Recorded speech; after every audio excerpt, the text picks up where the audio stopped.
بسم الله الرحمن الرحيم وقضى ربك ألا تعبدوا إلا إياه وبالوالدين إحسانا إما يبلغن عندك الكبر أحدهما أو كلاهما فلا تقل لهما أف ولا تنهرهما وقل لهما قولا كريما. السلام عليكم ورحمة الله وبركاته.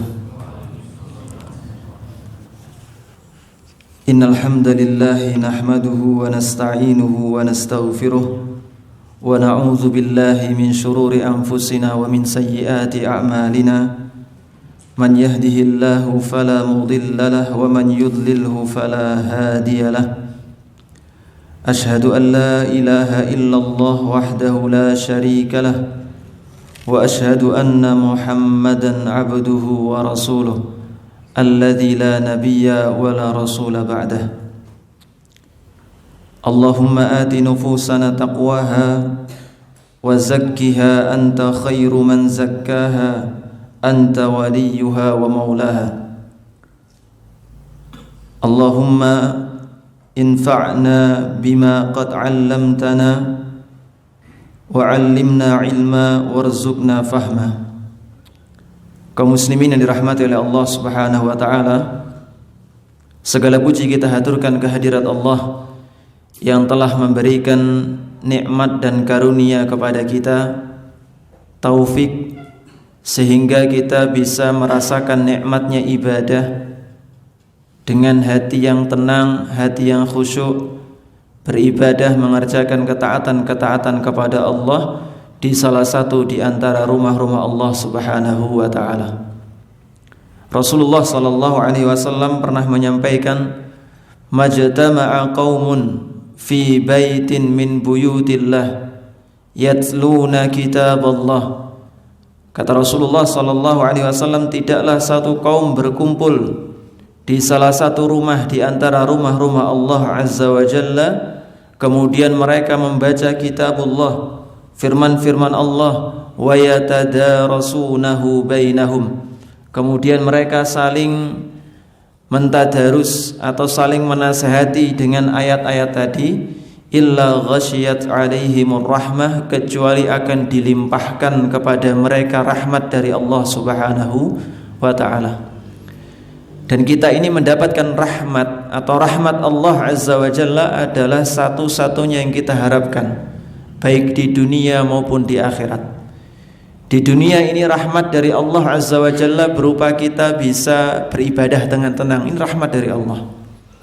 Di surga Allah Azza wa Jalla, di akhirat nanti, di hari kiamat kita bisa melewati hisab dengan ringan, itu rahmat dari Allah Subhanahu wa ta'ala. Dan rahmat di dunia ini yang Allah Azza wa Jalla turunkan kepada kita, itu hanya perbandingannya 1 dibandingkan 100. Jadi jumlah rahmat Allah ada 100, ini hanya perbandingan saja. 1 diturunkan ke muka bumi yang dengannya masing-masing di antara makhluk saling menyayangi satu sama lainnya. Suami menyayangi istrinya, anak menyayangi orang tuanya, orang tua menyayangi putra-putrinya. Ini hanya 1 rahmat Allah Azza wa Jalla. Dan 99 rahmat Allah yang lainnya nanti ditangguhkan di surga Allah Subhanahu wa ta'ala. Nanti kita masuk surga, kalau kita bayangkan nanti masuk surga ini dengan amalan kita nggak cocok, Pak. Nggak cocok. Amalan yang nggak seberapa, masih belum tentu ikhlas karena Allah Subhanahu wa ta'ala, masih sering diiringi dengan perbuatan dosa. Sudah amalnya sedikit, dosanya banyak. Kalau bukan karena rahmat Allah Subhanahu wa ta'ala, kita nggak akan mampu masuk surga Allah Subhanahu wa ta'ala. Dan itu yang dikatakan Nabi SAW. Jadi Nabi SAW mengatakan, demi Allah tidak ada di antara kalian yang masuk surga dengan sebab amalnya. Walaupun engkau ya Rasulullah, walaupun aku, tapi kita masuk surga Allah Azza wa Jalla, kata Rasulullah, dengan rahmat dari Allah Subhanahu wa ta'ala. Kemudian salawat serta salam semoga terlimpah kepada baginda yang mulia Muhammad sallallahu alaihi wasallam, yang telah memberikan risalah atau telah menyampaikan risalah dengan lengkap dari Allah Subhanahu wa taala tanpa ditambah dan tanpa dikurang. Dan semoga Allah Azza wa Jalla golongkan kita termasuk golongan umat Nabi Muhammad sallallahu alaihi wasallam yang tegak di atas sunnahnya hingga ajal menjemput kita. Baik, Bapak Ibu yang dirahmati oleh Allah Subhanahu wa taala. Kita masuk dosa besar yang keenam. Setelah sebelumnya Imam Az-Zahabi rahimahullah ta'ala menyebutkan tentang dosa seorang hamba kepada Allah Azza wa Jalla, kali ini masuk ke dosa seorang hamba kepada makhluk yang lainnya. Dan penyebutan pertama kali jenis dosa seorang hamba kepada makhluk ini disebutkan berurutan dari yang mulai memiliki hak paling besar kepada kita, yaitu dosa kita kepada kedua orang tua.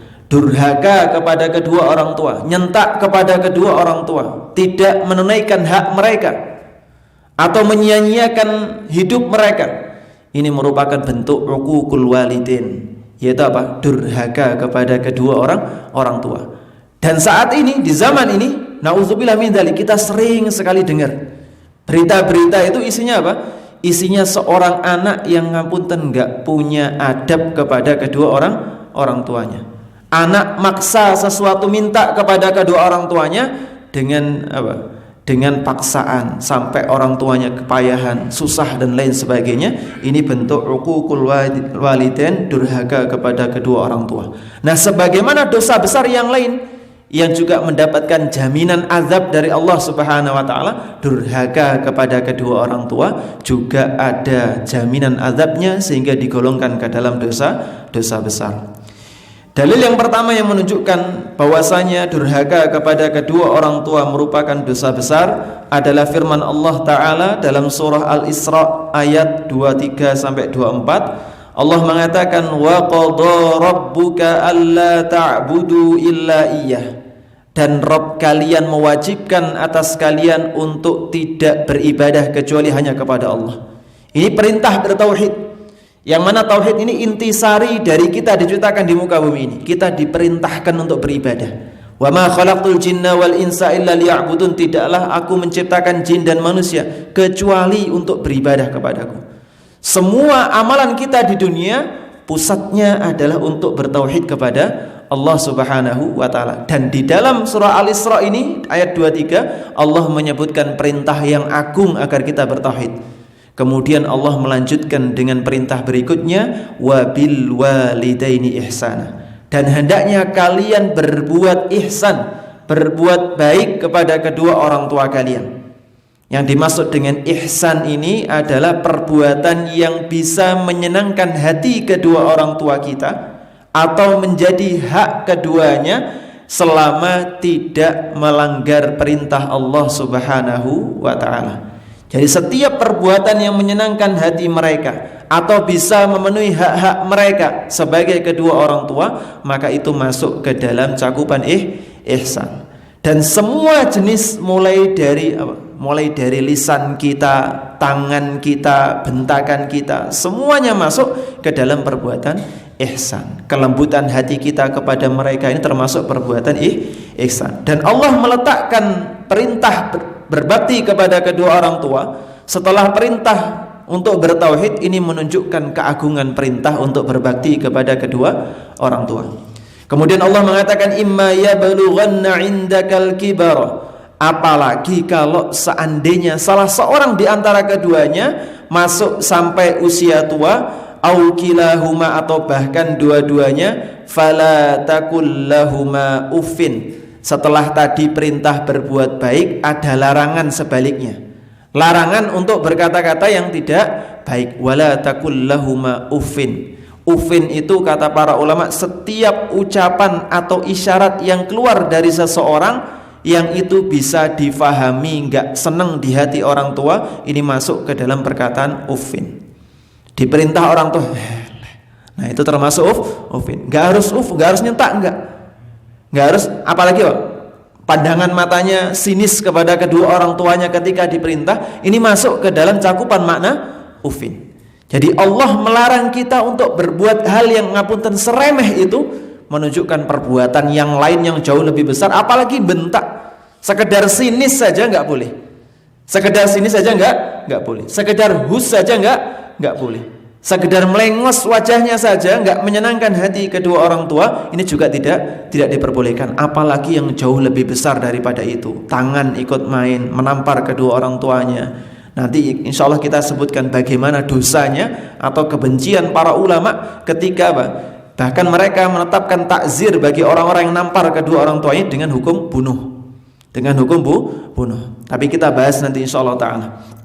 Sekali lagi, jadi Allah Azza wa Jalla dalam ayat ini memerintahkan kita berbuat baik kepada kedua orang tua. Ini satu penekanan. Penekanan yang kedua, kita dilarang untuk berkata bahkan sekedar hus atau pandangan sinis kita kepada kedua orang tua. Wala tanharhuma, dan jangan kamu membentak mereka. Saja enggak boleh, apalagi bentak.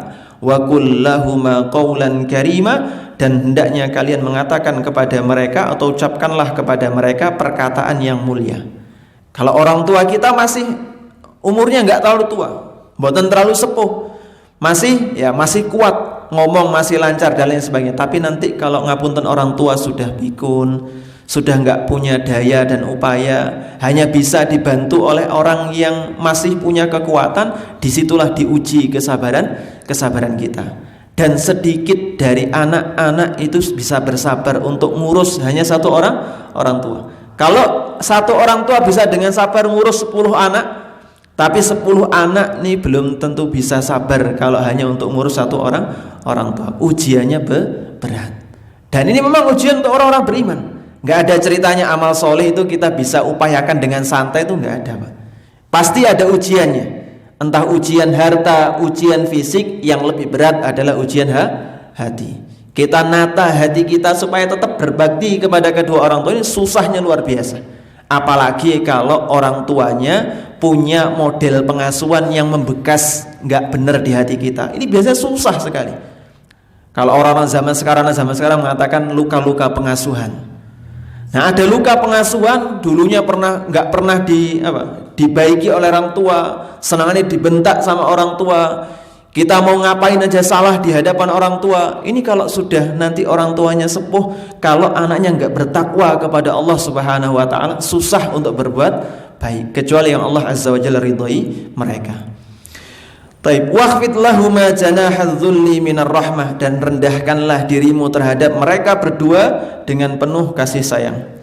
Seorang salaf kita rahimahullah ta'ala, bahkan saking takutnya beliau untuk durhaka kepada kedua orang tua, sampai ketika makan bareng satu nampan dengan ibundanya, beliau enggan. Beliau cuman kalau ibundanya tengah makan, beliau cuman diam saja di sampingnya. Ketika ditanya, kenapa engkau? Katanya berbakti kok enggak mau makan bersama ibundamu? Kata beliau, sungguh aku khawatir seandainya aku milih satu lauk, ternyata mata ibuku ngikutin, pengen lauk itu, ternyata sudah kadung kita ambil.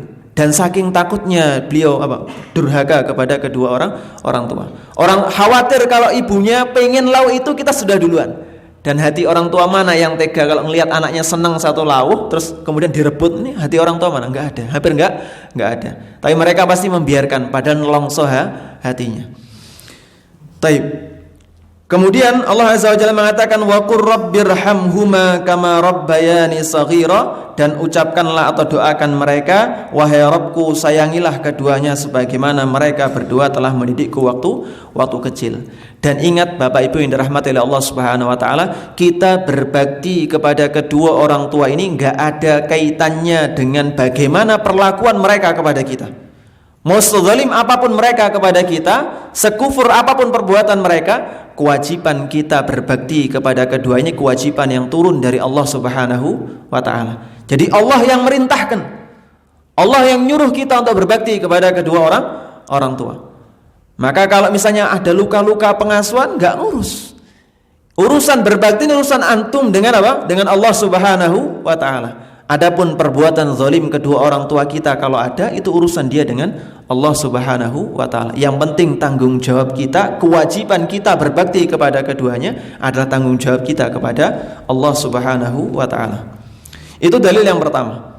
Dalil yang kedua, dalam surah Al-Ankabut ayat 8, Allah Azza wa Jalla mengatakan wa wassaynal insana biwalidayhi husna, Dan kami wajibkan manusia berbuat kebaikan kepada kedua ibu bapaknya. Yang ditekankan dalam banyak ayat, dalam banyak hadis, Allah Azza wa Jalla memerintahkan kepada kita untuk senantiasa berbuat baik kepada kedua orang tua kita. Dan lafaz wassa ini bukan hanya wasiatkan, tapi wajibkan kita untuk berbuat baik. Kemudian berikutnya, dalil berikutnya yaitu dari sabda Nabi alaihi salatu wassalam. Ketika tadi kita sudah menyebutkan dalil tentang kewajiban berbuat baik kepada mereka, ini datang hadis dari Nabi alaihi salatu wassalam yang mengatakan, ala unabbiukum bi akbaril kabair. Nanya kepada para sahabatnya, wahai kalian, mau enggak ku kasih tahu dosa yang paling besar? Dosa yang paling besar. Ini maksudnya dosa yang paling besar. Fadzakara minha uququl walidain, maka Nabi menyebut di antara dosa-dosa yang paling besar tadi adalah durhaka kepada kedua orang tua. Ini dosa yang paling besar. Nah, kalau para ulama, kalau nggak salah Ibnu Shalah rahimahullah taala, yang dimaksud dengan uquq perbuatan durhaka adalah kullu fi'lin yata'adza bihil walid. Setiap perbuatan yang dengannya seorang orang tua atau kedua orang tua merasa sakit dengannya, maka masuk ke dalam perbuatan uquq, selama hal tersebut tidak melanggar perintah Allah Subhanahu wa ta'ala. Jadi semua perbuatan, lirikan mata kita, terus kemudian lisan kita, terus kemudian perbuatan tingkah laku kita, ini semuanya bisa masuk ke dalam uququl walidain, durhaka kepada kedua orang tua kita. Kemudian dalam sabda Nabi sallallahu alaihi wasallam yang lainnya adalah ridallahi fi ridal walid. Sesungguhnya keridhaan Allah itu berada di keridhaan kedua orang tuanya.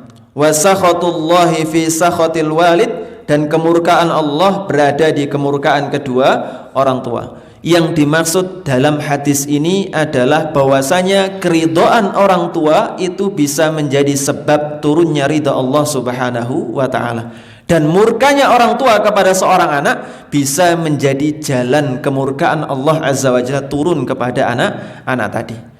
Dan tidak ada, nanti jelaskan dalam riwayat yang lain, tidak ada azab yang lebih Allah segerakan untuk turun di dunia menimpa seorang hamba melebihi azab bagi seorang yang durhaka kepada kedua orang tuanya. Pun jenengan tingali kemauan, kalau ada anak yang durhaka kepada kedua orang tuanya, hidupnya akan berantakan. Hidupnya akan berantakan. Meskipun bergelimang harta, hidupnya akan berantakan. Kenapa? Karena tidak ada dosa yang Allah segerakan azabnya di dunia melebihi dosa mereka kepada kedua orang tuanya. Kemudian Nabi SAW juga menyebutkan dalam sebuah hadis yang diriwayatkan oleh Imam Tirmidzi rahimahullah taala, beliau mengatakan Nabi SAW bersabda, al-walidu awsatu abwabil jannah. Orang tua itu adalah sarana seorang hamba untuk mendapatkan surga yang paling tengah. Kata para ulama yang disebut surga paling tengah itu ahsanuha, yaitu pintu surga yang paling baik di antara pintu-pintu yang lainnya. Jadi surga terbaik, surga terbaik. Fa in syi'ta fahfad, kalau pengen masuk surga yang paling tengah tadi, ya fahfad, silahkan jaga alias berbakti kepada kedua orang tua. Wa in syi'ta fadayyi. Nah, kalau enggak mau silahkan sia-siakan saja. Silakan sia-siakan. Ini pertanyaan atau pernyataan retoris. Gak mungkin ada seorang hamba yang normal akalnya, selamat hatinya, kecuali dia mau masuk pintu surga yang paling bagus, yang paling mewah.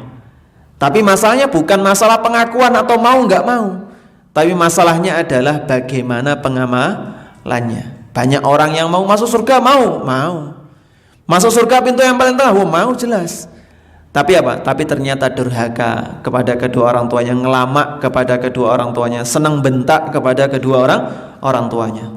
Dan Nabi SAW bersabda, tapi ini hadisnya dikritisi oleh para ulama. Di antara Syekh Al-Albani rahimahullah ta'ala mengkritisi hadis ini. Beliau mengatakan maudhu' bihadzal lafzi, yaitu hadis ini palsu dengan lafaz ini, yaitu al-jannatu tahta aqdamil ummahat, surga itu berada di bawah telapak kaki para ibu. Ini apa? Ini hadisnya dengan lafaz ini palsu. Tapi ada lafaz lainnya, redaksi lainnya yang lebih selamat, yaitu apa? Yaitu pernah seorang laki-laki datang kepada Rasulullah SAW, yasta'dzinuhu fil jihad ma'ah. Beliau pengen jihad bersama Nabi SAW. Bayangkan, jihad itu adalah zirwatus sanamil Islam, yaitu puncak keagamaan seseorang. Orang kalau berangkat jihad berarti siap mengorbankan harta, siap mengorbankan fisiknya, bahkan nyawanya, ninggalkan keluarganya, ninggalkan orang yang dicintai, ini demi berjihad fisabilillah. Dan sahabat datang kepada Rasulullah izin untuk jihad bersama beliau. Izin berjihad bersama beliau. Apa kata beliau? Ahayyun walidak, kedua orang tuamu masih hidup? Maka beliau mengatakan na'am. Qala fa fihi ma fajahid. Ya udah, kamu pulang dulu, berjihad saja atau berbuat baiklah kepada kedua orang tua. Ini menunjukkan keagungan berbakti kepada kedua orang tuanya. Kalau kedua orang tuanya ternyata butuh kepada si anak, dia mau berangkat jihad dan masih bisa ditanggulangi dengan pasukan yang lainnya, maka Nabi SAW memerintahkan pulang saja.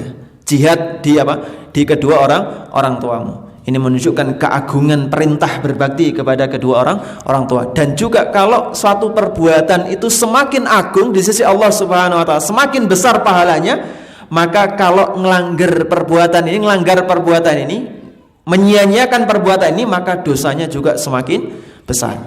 Kalau misalnya berbakti kepada kedua orang tua jaminannya surga yang paling tengah, maka juga kalau durhaka kepada keduanya juga dosanya teramat besar. Kemudian dalam sabda Nabi SAW yang lainnya, ketika beliau ditanya man abar, siapa atau kepada siapa saya hendaknya berbuat baik, kepada siapa hendaknya saya berbuat baik. Kan banyak orang nih kalau berbuat baik nunggu kalau dia berada di luar rumahnya, tapi kalau di dalam rumahnya anak ngelihat bapaknya datang langsung ketakutan. Kenapa? Karena ternyata bapaknya nggak pernah berbuat baik kepada keluarganya. Dan ketika Nabi SAW ditanya man abar, siapa kepada siapa hendaknya aku berbuat baik, maka Nabi SAW mengatakan ummak, ibumu terlebih dahulu, wa abak, kemudian bapakmu, wa ukhtak, kemudian saudarimu, wa akhak, kemudian saudaramu, wa adnaka, lalu kemudian seterusnya ke bawah, wa adnaka, lalu kemudian ke bawah. Ini menunjukkan bahwasanya orang yang punya hak lebih besar kepada kita itu wajib atau lebih wajib untuk kita dahulukan dibandingkan yang lainnya. Kedua orang tua kita punya hak terhadap kita agar kita berbakti kepada keduanya. Maka ketika kita pengen berbuat baik, ya utamakan mereka. Makanya ada sebuah kisah yang Rasulullah SAW sampaikan. Ada seorang laki-laki di zaman dahulu yang mana dia ini memiliki keluarga. Dia nggak menyanyiakan keluarganya, ngasih nafkah kepada keluarganya, tapi dia punya kebiasaan bahwasanya dia ini memberi minum kepada kedua orang tuanya segelas susu sebelum keluarganya, sebelum anak dan juga sebelum istri dan juga anak-anaknya. Sampai suatu ketika karena ibundanya sudah tertidur terlelap, beliau nggak mau bangunkan, khawatir ganggu ibunya. Akhirnya ditunggu saja sampai anaknya ngerengek untuk minta susunya, tapi dibiarkan saja sampai ibundanya untuk bangun, baru diberikan minum kepada ibundanya, baru giliran keluarga yang lain. Ini menunjukkan keagungan berbuat baik kepada kedua orang tua, terlebih orang-orang yang memang memiliki porsi khusus, hak khusus lebih besar dibandingkan yang lainnya. Diriwayatkan pula dari Nabi SAW bahwasanya beliau mengatakan la yadkhulul jannata 'aqun, tidak masuk surga orang yang durhaka kepada kedua orang tua. Kita pernah bahas kalimat dalam lafaz-lafaz hadis ketika dikatakan la yadkhulul jannah, tidak masuk surga orang yang berbuat maksiat ini dan itu, maka maksudnya tidak selalu tidak masuk surga selama-lamanya. Tapi apa? Terancam tidak masuk surga atau nginep dulu sebelumnya di neraka. Jadi seorang mukmin semuanya masuk surga selama dalam hatinya ada satu biji kecil keimanan, satu atom keimanan, dia beriman kepada Allah sekalipun nggak pernah beramal soleh, tapi apa? Tapi Allah Azza wa Jalla pasti akan masukkan dia ke dalam surga. Tapi masalahnya durasi di neraka ini berbeda-beda. Kemudian tidak masuk surga orang yang durhaka kepada kedua orang tuanya, wala mannan, orang-orang yang suka nyebut-nyebut sedekahnya atau pemberiannya. Sebagaimana Allah Azza wa Jalla bersabda, wahai orang-orang yang beriman, la tubtilu sadaqatikum bil manni wal adza, jangan batalkan pahala sedekah kalian bil manni wal adza, dengan suka nyebut-nyebut dan juga suka apa? Suka menyakiti. Kalau jenengan diutangi kali tanggone, kalau enggak suka diutangi ya udah tolak saja. Enggak usah diutangi sembari diece-ece, sembari dirasani, sembari dinyek-nyek dan lain sebagainya. Maka boleh jadi pahalanya hilang sama sekali, bahkan mendapatkan dosa. Wala mudminu khamrin, dan tidak akan masuk surga para pecandu minuman keras. Wala mu'minun bisihrin, dan tidak pula orang yang membenarkan sihir. واخفض لهما جناح الذل من الرحمة وقل رب ارحمهما كما ربياني صغيرا